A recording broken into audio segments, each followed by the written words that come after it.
Never Say Never by Natasha Jonigan, Chapter 14. As I packed my last bag of toiletries and shoes, my cell phone rang. It was Ron. He knew Mama was in the hospital and wanted to check on me. Our relationship was pretty much physical and beneficial, but he was a gentleman in every aspect. Ron said he wanted to make sure I was okay and didn't want me to stress about funds. He wired $2,000 to me and said if I needed anything else to call him. Although times I felt bad about our relationship, he was my backbone for now. Most of our conversations were pillow talk, but they were genuine and held substance. There were moments I felt cheap and like a well paid hooker, but those were feelings generated by me and my own insecurities. Not once did he make me feel that way. We were never seen in public together, and I knew when he texted me what he wanted.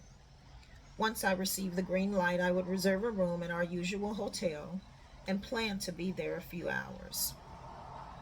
Sometimes Ron stayed longer, but his schedule was always tight. Most times we met, he wore gym clothes, which told me his wife probably thought he was at the gym. Needless to say, he got a good workout every time. Ron always had a shot of tequila before our session. He was also known to take a few puffs from a joint. That was my first time trying it, also. It was only a few puffs, and we never really finished a whole one. I ended the call with Ron because I still had some last minute things to complete before my flight. Paula was packed and ready to go the night before. Lisa stayed over so she could drive us to the airport. She knocked on my bedroom door and offered to take my luggage to her truck. Lisa drove a Range Rover, so we had plenty of room. Paula was known to overpack, and Lisa told me all her bags were already loaded. We had an 11 a.m. departure, and it was around 8:30 a.m. I was eager to get back to Dallas and even more concerned about Mama. She's been in the hospital before with the same problem, but something was different this time.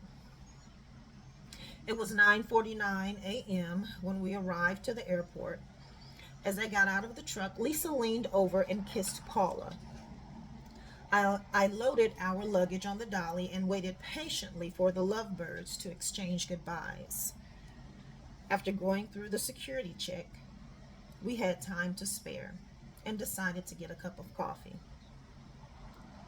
Over the PA system, an announcement of bad weather was made and flights were being delayed, and ours was one of them.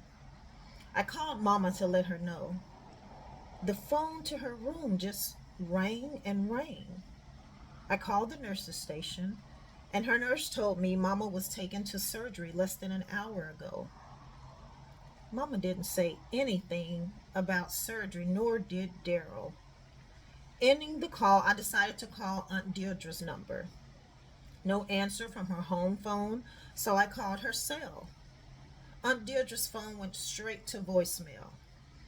Paula said she would call Daryl while I kept trying Auntie. With no luck, we both sat anxiously and now concerned about what was going on. A text from Ron and Kevin was sitting in my inbox. Deciding to look at them, Kevin wanted me to text him when I landed and wished me a safe flight. Ron, on the other hand, said how he missed me and my mom was in his prayers. Thoughts of Mark flooded my memory bank. I thought about our wedding day and what life would be like if we were still married. It's been over a year now, and I still feel the pain of how our marriage ended. Maybe I should call Liz, Mama's best friend, Paula said. Asia, Asia. I was in deep thought, and Paula noticed the look, the look on my face. Stop it. Whatever you're thinking about. Is it 12 o'clock yet? I need a drink, I said.